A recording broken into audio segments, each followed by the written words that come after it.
Welcome back to a Clan a Day podcast brought to you by bagtownclans.com. I'm your host, Colin MacDonald, and today we're diving into the extraordinary story of Clan Gunn, a hardy, martial clan with roots in the rugged and remote northern reaches of Scotland.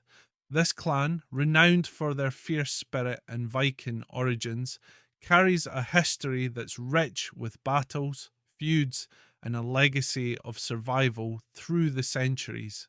The tale of Clan Gunn begins with Gunni, the Norse ancestor from whom the clan takes its name. Gunni was a grandson of the legendary Viking Sweyn Asleifsson, often referred to as the ultimate Viking. This lineage traces back to Olav the Black, King of Man and the Isles, who died in 1237. Gunni's marriage to Ragnhild, a descendant of the Earl of Orkney, firmly established the family in Caithness, and from these Norse beginnings, the clan story began to unfold. The Norse influence is significant in the identity of Clan Gunn. The clan's territory, situated on the eastern and northern coasts of Scotland, is marked by place names that echo their Viking ancestry. Names like Wick and Dale can still be found in the area, revealing the deep Scandinavian imprint on the region. By the 15th century, the clan was led by George Gunn, also known as the Crowner or Coroner of Caithness. He was a towering figure in the north of Scotland, and his castle at Clyth served as a symbol of his power and influence.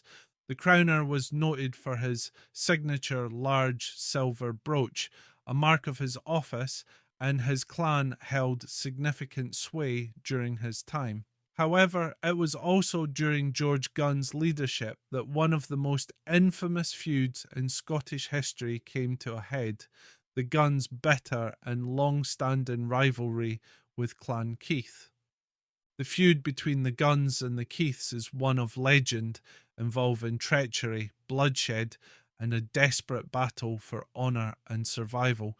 The story goes that Dugald Keith, a member of the powerful Keith family, coveted Helen, daughter of George Gunn. When she resisted his advances and prepared to marry another man, Dugald raided the Gunn stronghold, killing many of her family and abducting her. Tragically, Helen threw herself from the tower of Akergill Castle rather than submit to her captor.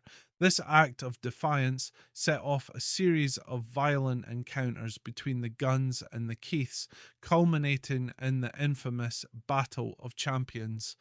In 1478, both clans agreed to meet and settle their differences in a formal duel.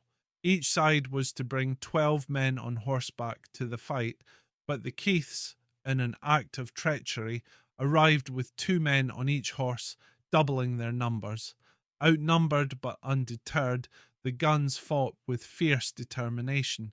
Despite their courage, George Gunn and many of his clan were killed in the battle, and the Keiths emerged victorious for the moment. The Gunns would have their revenge when George Gunn's remaining son, James, ambushed and killed the Keith chief at Drummoy, avenging his father and restoring his family's honour. Following this period of intense conflict, the Gunns were forced to relocate from Caithness to Sutherland. Their new territory lay in the Kildonan region, where they thrived under the protection of the Earls of Sutherland. Even in this new land, the Gunns were not immune to feuds, clashing with neighbouring clans like the Mackays and the Sinclairs. In 1585, the Gunns once again found themselves under attack, this time by both the Earl of Sutherland and the Earl of Caithness, who attempted to crush them between two forces. However, the Gunns, outnumbered but never outmatched in spirit, held their ground in a desperate and bloody battle, slaying over 140 of their attackers before retreating under the cover of darkness. The strength and resilience of Clan Gunn were tested again during the Highland clearances of the 19th century. Like many Highland clans, The Gunns suffered as sheep farming displaced the traditional way of life, and their lands in Kildonan were cleared. Many members of the clan were forced to emigrate to distant lands such as Canada and New Zealand, where they carried their fierce independence and warrior spirit with them. Yet, despite these challenges, Clan Gunn endured.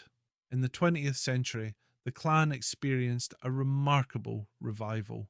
In 1978, the feud between Clan Gunn and Clan Keith was officially ended with a peace treaty signed at the chapel of St. Therese, where the fateful meeting of the two clans had taken place centuries before. The chiefship of Clan Gunn, vacant for over 200 years, was restored in 2015 when Ian Alexander Gunn of Banniskirk was recognised as the clan's rightful leader. Today, the Clan Gunn Society continues to preserve the proud history and heritage of this remarkable clan.